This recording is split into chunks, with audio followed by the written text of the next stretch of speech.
쉽지 않은 연말 장소에서 오늘은 어떤 뉴스를 주목해 봐야 되는지 이알류에서 준비했습니다. 먼저 주제부터 공개합니다. 예, 다시 돌아온 배당의 계절. 잘못 주제가 나온 것으로 보입니다. 오늘의 주제는 환율입니다. 환율이 6개월 내 최저치까지 떨어졌습니다. 그런데 1,100원, 1,000원 할 때에 비하면 아직은 지금 1,200원대에 만족할 수는 없겠죠. 하지만 여러분 며칠 전을 생각해 보세요. 1,400원을 웃돌았던 것을 생각하면 그래도 많이 안정적인 모습입니다. 외국인들의 매수 측면에서는 환율의 하락이 아주 좋을 것 같고요. 하지만 꼭 그렇지만은 않다. 이 손차익을 생각한다면 기업들의 실적 면에서 환율이 쭉 내려가는 것은 좋지만은 않다. 환율의 두 얼굴에 대해서 분석을 해보겠습니다. 오늘은 원달러 환율 1,276원에 마감이 되었습니다. 여기서 더 떨어질까 일단 살펴보도록 하고요. 이제 1,000원대에서 1,400원대 딱 중간에 걸쳐진 환율을 의원님들은 어떻게 보실까요? 먼저 나인원 의원님. 네. 일단 인사가 좀 생략된 것 같아서 빠진 것 같네요. 예. 자, 일단 반갑습니다. 안녕하세요. 네. 일단 오늘 환율에 대한 이야기들이 계속적으로 이제 언론을 통해서 좀 나오고 있습니다. 일단 올해 가장 최고치를 1,400원대를 좀 기록을 하면서 1,500원대까지 가지 않겠는가에 대한 어떤 우려감들이 계속적으로 좀 나왔습니다.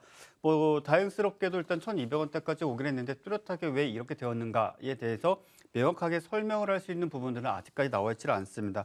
일단 첫 번째로는 미국 같은 경우에는 일단은 앞서 3분기에 상당히 소비 심리가 위축되었다는 이야기가 계속적으로 좀 나왔습니다. 그 이후에 블랙 프라이데이라든지 여러 대형 쇼핑몰에서 사실상 여러 가지 행사를 좀 진행을 하면서 그래도 3분기보다는 나은 소비 심리를 보여줬다. 물론 과거 코로나 팬데믹 발생 이전 평의 어떤 수준과 비교를 했을 시에는 사실상 소비 심리가 완연하게 개선되었다라고 말하기 좀 어렵지만 그래도 지금 경기가 조금씩 풀리고 있다라는 어떤 기대감이 충분히 생겨나고 있습니다. 자, 그러다 보니까 전반적으로 시장의 어떤 달러 쪽에 있어서도 역시나 마찬가지로 저가 매수세가 조금씩 들어오면서 일단은 달러 인덱스 같은 경우에는 사상 최고치를 기록했고 사실상 강달러 기조가 계속적으로 유지될 것이라는 어떤 이야기들이 좀 나왔었지만은 조금은 누그러졌다. 이 정도까지 표현을 좀 해드릴 수가 있겠고요. 유럽과 일본 역시 마찬가지입니다. 유럽과 일본 대표적인 저금리 그런 어떤 기조를 계속적으로 유지해 왔었던 국가입니다. 특히 일본 같은 경우는 제로금리다라고 이야기해도 과언이 아닐 정도로 사실상 예금 자체가 의미가 없는 그런 어떤 국가였었는데 일단 그러한 이 기조 자체를 이제 바꿔 나갔다라는 것 이런 부분들이 사실 유럽도 마찬가지인 게 유럽도 금리 수준 자체가 사실 일본과 크게 차이가 없는 경우가 상당수 존재하고 있었습니다. 근데 이 각각의 국가들이 기존의 미국이 기준금리를 계속적으로 좀 인상을 해 나가는 그 과정에서 관망을 하다가 왜냐? 일단 유로화도 강세고 엔화 역시 마찬가지로 기축통화 수준까지는 아니지만 역시나 각 국가별 화폐를 비교했을 때 사실상 탑3 안에 들어갈 정도로 강세 화폐입니다. 그러다 보니까 실질적으로 달러에 휘둘리지 않는다라는 어떤 스탠스를 계속 좀 유지를 했었는데 이런 부분들이 사실상 좀 무너졌습니다. 그러다 보니까 이런 부분들이 실질적으로 달러에도 좀 영향을 미치면서 전반적으로 달러 인덱스의 어떤 약세 전환에 적지 않은 영향을 좀 미치지 않았을까라는 어떤 추측도 한 가지 또 해볼 수가 있겠고요. 또 한 가지는 미국 같은 경우는 지금 현재 원유 재고량이 계속적으로 줄고 있습니다. 일단은 줄고 있다라는 것. 지금 정제유 같은 경우에는 조금 늘어나긴 했지만 원유 자체는 조금씩 줄어들고 있다라는 것. 즉 지금 현재 미국 내에서 소비 심리 또는 어떤 제조업 이런 부분들에 있어서 충분히 원재료 수급이 이루어지고 있고 사용을 하고 있다는 뜻이고 그로 인해서 전반적으로 경기가 조금씩 살아나고 있다. 물론 이것 자체가 갑자기 하루아침에 경기가 살아나고 침체 국면에서 탈출하고 또 인플레이션 상황이 끝나고 이런 것이 아니라 그나마 상황이 조금씩은 나아지고 있다. 이 정도의 기대감을 충분히 좀 가져볼 수가 있겠고요. 지금 현재 중국 역시 마찬가지입니다. 중국 같은 경우에도 좀 방역 완화라든지 이제 제로 코로나 이런 이야기 계속적으로 좀 나오고 있고 이런 부분들이 사실상 어찌 본다면 중국도 지금 현재 무역 수지가 거의 최대 규모로 적자 상태로 전환된 것으로 알고 있습니다. 우리나라도 역시 마찬가지로 1996년 12월 IMF 그 시점에 사실상 초과했죠. 그리고 아마 내년 1분기도 무역 수지 적자가 계속 유지가 될 거라고 보고 있는데 중국과 우리나라 이런 부분들에 있어서 어느 정도 제로 코로나 즉 코로나 팬데믹으로 인해서 그동안 좀 규제되어 왔던 부분들이 완화가 되면서 경기가 다시 좀 살아나지 않겠는가 또 이런 부분들도 일정 부분 기축 통화인 달러 약세에 어느 정도 영향을 적잖이 좀 미쳤다라고 좀 말씀드릴 수가 있겠고요. 다만 이제 이런 기조가 계속적으로 추세적으로 이어질 수 있는가 이런 질문에 대해서는 답은 저는 사실 명확하게 답변을 좀 네. 드리긴 좀 어려울 것 같습니다. 일단은 지금 현재 미국 같은 경우에는 기준금리가 4.5%입니다. 그리고 우리나라는 3.25%입니다. 즉 금리 역전차가 1.25%이고 어제자 한국은행에서 발표한 바에 따르면은 우리나라 기준금리는 아마 3.5%까지 인상하지 않겠는가라는 예상치가 나오긴 했습니다. 사실 그래도 1%포인트가 차이가 납니다. 네. 그리고 분명히 앞서 제롬 파월 의장이 미국의 기준금리 인하는 절대 2023년에는 없다. 그리고 기준금리는 계속적으로 인상을 할 것이다라고 밝혔고 그게 약 한 5% 최대 투자은행에서는 최대 8%까지 예상을 하고 있습니다. 이렇게 된다면 사실 기준금리 역전차가 너무 크게 납니다. 근데 다행스러운 점은 미국도 경기가 안 좋고 우리나라도 경기가 안 좋다라는 거죠. 즉 경기가 안 좋다라는 것을 투자처를 찾기가 힘들다라는 것이고 지금 우리나라에 있는 외국계 자본 특히 이제 투자은행에서 갖고 와서 우리나라 뭐 은행주라든지 또는 어떤 코스피 200 종목군들 상당히 보유 물량이 좀 많고 많이 유지가 되고 있는데 이런 물량들을 매도를 하고 또 달러를 유출을 하고 이런 과정이 좀 불필요하다는 것이죠. 즉 가치 경기가 안 좋다 보니까 굳이 자금 이동을 국가 간에 할 필요가 네네. 없는 그런 상황이 유지가 되고 있다는 건데 만약에 이 금리 역전차가 어느 정도 유지가 된 상황에서 미국의 경기가 먼저 좀 되살아나는 기조가 뚜렷하게 좀 나타나게 된다면 아마도 예상컨대 우리나라 지금 현재 달러 보유, 지금 외환 보유고 자체가 계속적으로 한 6개월 넘게 줄어들고 있습니다. 조금 더 가파르게 줄지 않겠는가 그 가능성을 충분히 좀 열어볼 수가 있겠고요.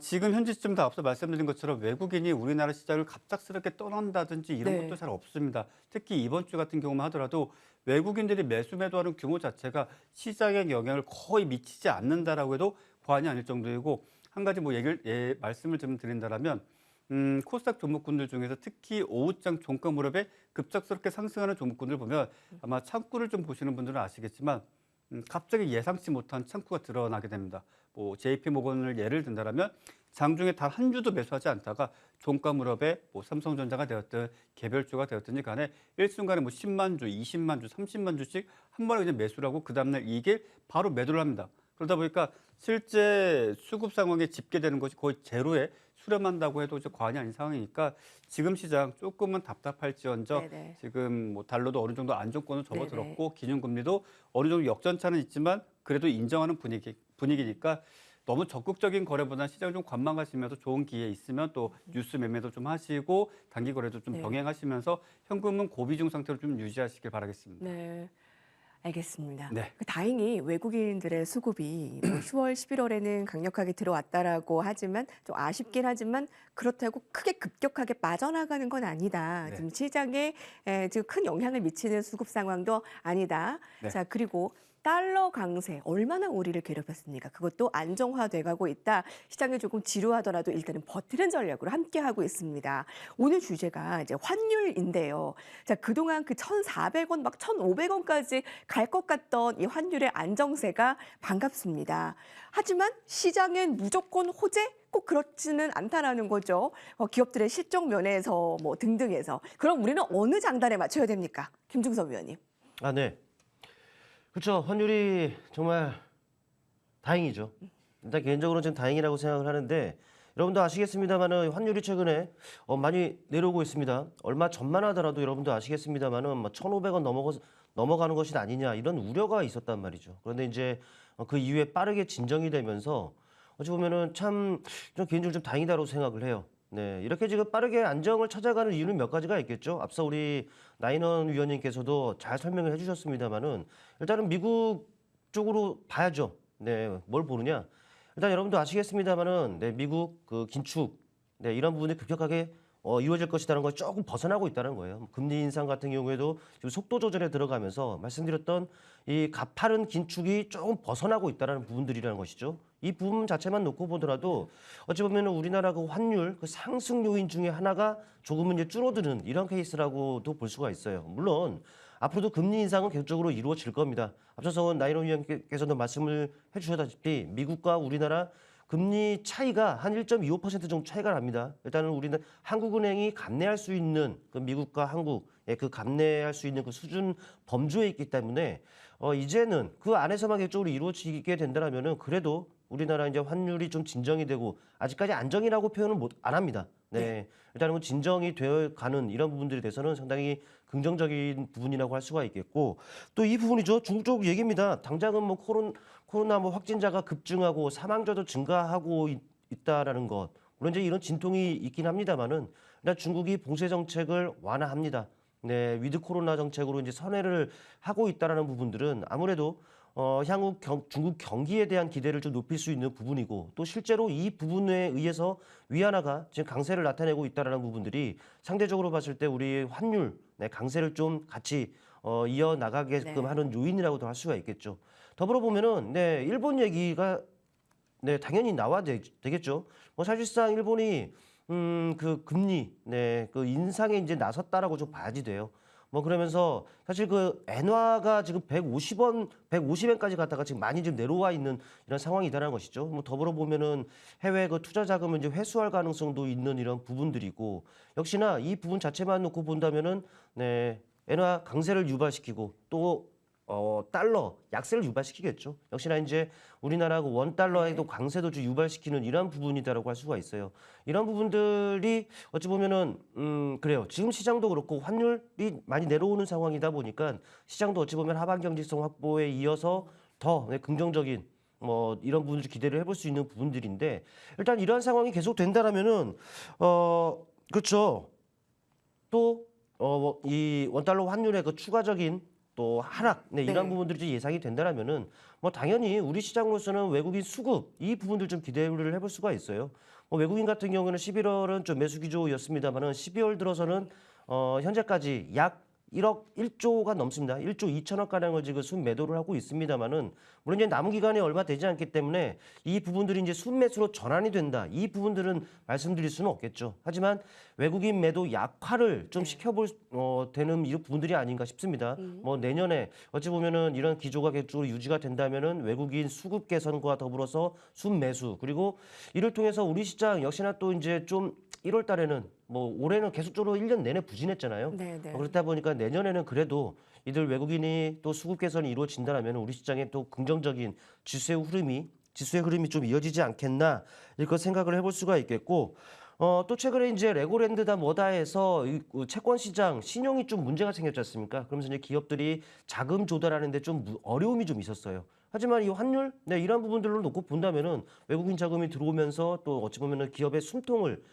트이게끔 하는 이런 역할을 할 수 있지 않겠느냐 뭐 생각을 해봅니다.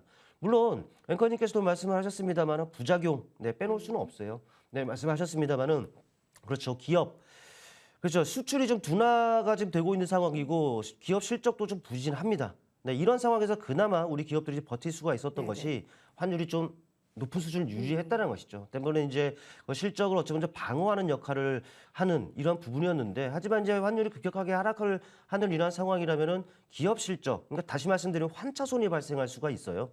이런 부분들은 우리가 좀 경계를 해야 되는 네. 이러한 부분들이지 않겠나 이렇게 좀 말씀드려볼 수가 있겠고, 마지막으로 말씀드릴 부분들은 이거죠. 우리나라 수출로 먹고 사는 나라라고 다 알려져 있습니다. 때문에 일반적인 일각에서의 의견은 환율이 높은 게 좋다라고 해요. 하지만 이건 제가 여러분께 질문을 드립니다. 우리가 불과 몇 년 전이죠. 좀 됐긴 했습니다만 환율이 820원까지 내려간 적이 있었습니다. 그때의 지수 그리고 최근에 1,500원 근처까지 갔지 않습니까? 그리고 그때의 지금 우리나라 시장을 지수로 한번 비교를 해보자고요. 어느 게 더 좋겠습니까? 제가 봤을 때는 환율은 그냥 내리는 게 전체적으로. 그렇죠. 뭐 좋다라고 보여주고 우리는 또 주식하는 사람들이잖아요. 시장이 좋아야지 돼요. 뭐 환율 많이 내렸을 때가 시장이 좋았던 그런 상황이었기 때문에 뭐 개인적으로는 환율 더 내렸으면 하는 바람입니다. 그렇군요. 1,000원, 1,100원의 환율보다 지금 아직도 높은 거 아니냐라는 말이 나올 수 있겠지만 지금 가파르 환율 하락입니다. 6개월 만에 최저치 1,270원대까지 이제 내려가면서 이렇게 내려가는 게 괜찮을까라는 분석을 두 분께 들어봤습니다. 물론 뭐 부작용, 뭐 실적이나 수출에 조금 염려가 될 수도 있겠지만 그래도 시장의 전반적으로는 원달러 환율이 안정세가 나타나는 게 하락하는 게 시장에는 호재다. 그리고 하방 안정성을 증시 코스피 코스닥이 나타내는 데도 도움이 될 것이다. 오늘 환율을 분석을 해봤습니다. 자, 앞서서 잠깐 화면이 원활하지 못한 점 양해 말씀 부탁드립니다. 자, 이번에 핫 키워드입니다. 오늘의 업종 키워드 화면으로 만나보시죠.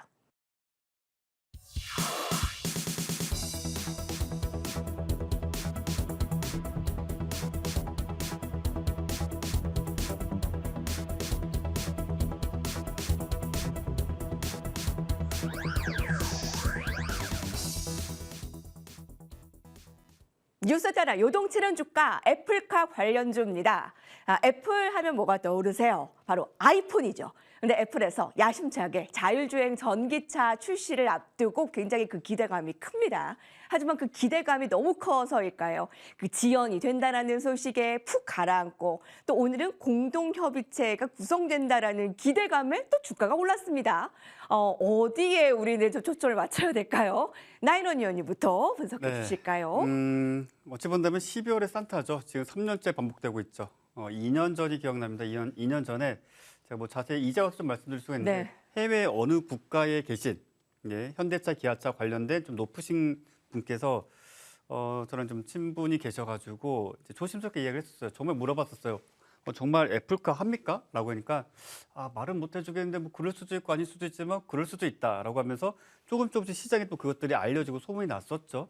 그리고 결과적으로는 사실 무근이 나왔습니다. 근데 제가 최종적으로 확인해 봤을 때 그 사실 무근이 현대차에서 나오고 나서도 실제 물밑 접촉이 이루어졌었고 최종적으로 그것이 결렬됐던 게 아마 그 공시가 나오고 한 2주 정도 후인가 아마 최종적으로 아예 결렬이 좀 났었습니다. 그러니까 실제 이제 와서 말씀드릴 수 있지만 진행은 되긴 됐었습니다. 그러니까 이야기가 되긴 됐었다라고 말씀드릴 수가 있겠고 그 이후에 이제 LG와 관련된 이야기가 나오고 있습니다. LG의 별명이 하나 있습니다. 일단은 완성차 빼고 다 만든다. 즉 지금 현재 배터리, 차량용 프레임, 뭐 트랜스미션, 더 나와서 모터, 뭐 모든 것들이 전장 부품까지 사실상 다 가능합니다. 사실 소프트웨어 빼고 또는 완성차 빼고 다 만들 수 있는 게 지금의 LG인데 실제 오늘 장중에 좀 뉴스가 나왔습니다. 이제 단독 기사로 나왔는데 아마 이제 투자 경험이 최소 3년 이상 되시는 분들은 잘 아실 겁니다. 자, 애플 단독이라는 제목이 붙은 기사는 사실 무근일 가능성이 매우 높다. 네. 근데 우리는 어느 정도 지레 짐작을 하고 있습니다. 어디선가 지금 태스크포스 팀이 운영이 되고 있다는 것을 충분히 좀 기대감이 있다 보니까 사실 이 부분에 대해서 저도 참 명확하게 말씀드리기가 어려운 게 진행을 하고 있어도 안 한다고 할 것이고요. 안 하고 있어도 그냥 사실 무근이라고 할 것입니다. 그러니까 지금 어떠한 결과라든지 어떠한 답을 우리가 구해낼 수가 없는 구간이고 아마도 최종적으로는 애플에서 직접적으로 애플카에 대한 어떤 발표를 할 그 시점에서 LG가 우리가 지금 참여하고 있고 우리가 실제 생산을 하고 있거나 어떤 부품을 공급하고 있다. 이런 구체적인 좀 내용이 나올 것 같고요. 아마도 저 애플 제품에 좀 관심 있으신 분들은 맥루머닷컴스라는 것을 아마 아시는 분들 잘 아실 텐데 그 해당 웹사이트가 아마 가장 빠른 정보를 전달해주게 될 것입니다. 그래서 아마 내년 1분기, 2분기 기존의 기사대로라면은 지금 현재 시점 대비해서 약 한 2년 뒤에 정식 출시가 될 것이라는 이야기가 있는데 그보다 조금 더 빠른 정보를 좀 원하신다면 앞서 말씀드린 웹사이트를 좀 이용하시는 것이 낫겠고 자 결과적으로 한 가지 더 말씀드린다면 최종적으로 사실 무근이 나왔습니다. 장 끝나고 난 뒤에 최종적으로 사실 무근이 나왔는데 사실 뭐 기대도 안 했습니다. 사실 무근이 아니라 현재 순차적으로 진행 중이다. 뭐 이런 이야기 나올 턱도 없고 앞서 말씀드린 대로 구체적인 재료는 조금 더 시간을 두고 좀 기다려 보실 필요가 있다. 뭐 이 정도까지만 좀 말씀드리겠습니다. 기대감이 너무 커서인지 정말 종목의 변동성도 굉장히 큰데요. 네.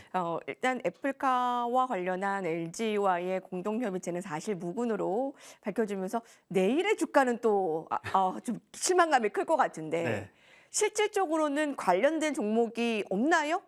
있긴 있습니다. 네, 우후죽순을 좀 생겨나게 맞으세요? 했는데 그나마 이제 현우산업이라든지 이제 몇몇 종목군도 이제 반응을 하긴 했죠. 근데 현우산업 같은 경우에는 PCB 기판을 만듭니다. 즉 지금 현재 LG전자의 전장 부품이라든지 디스플레이에 들어가는 기판 회로, 그러니까 인쇄 회로 기판을 실질적으로 제작을 하고 납품하고 있습니다. 그렇기 때문에 실제 전장 부품의 어떤 수요가 또는 생산량이 늘어나게 된다면 역시 현우산업의 어떤 매출 또는 생산량 역시 동일하게 늘어날 것이기 때문에 그에 따른 어떤 수혜주로서 이제 거론이 좀 많이 되고 있는데 오늘 의미 있는 거래량과 거래 대금을 보여주긴 했습니다. 다만 앞서 말씀드린 대로 이제 사실 무근이 나오다 보니까 내일 적어도 최소 마이너스 5% 정도의 개파락 출발을 할 것으로 보여지는데 제 생각에는 정말 오늘 뇌동매매를 하지 않으셨다면 이 종목을 보유하고 계신 분들은 아마 극소수이지 않을까 싶은데 혹여라도 보유하고 계시다라면 사실 이러한 어떤 추세, 어쨌든 오늘 거래가 터졌으니까 한 번쯤 반등이 나올 겁니다.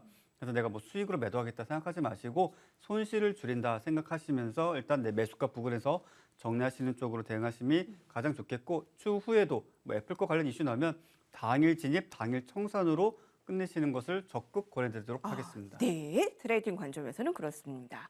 애플이 내놓을 전기차, 자율주행 전기차. 이 표면으로는 굉장히 귀가 솔깃해지는 애플카입니다. 하지만 연기 계속 늦어지고 있고요. 뉴스에 따라 요동치는 이 상황에서 김충성 위원님의 의견은 어떠실까요?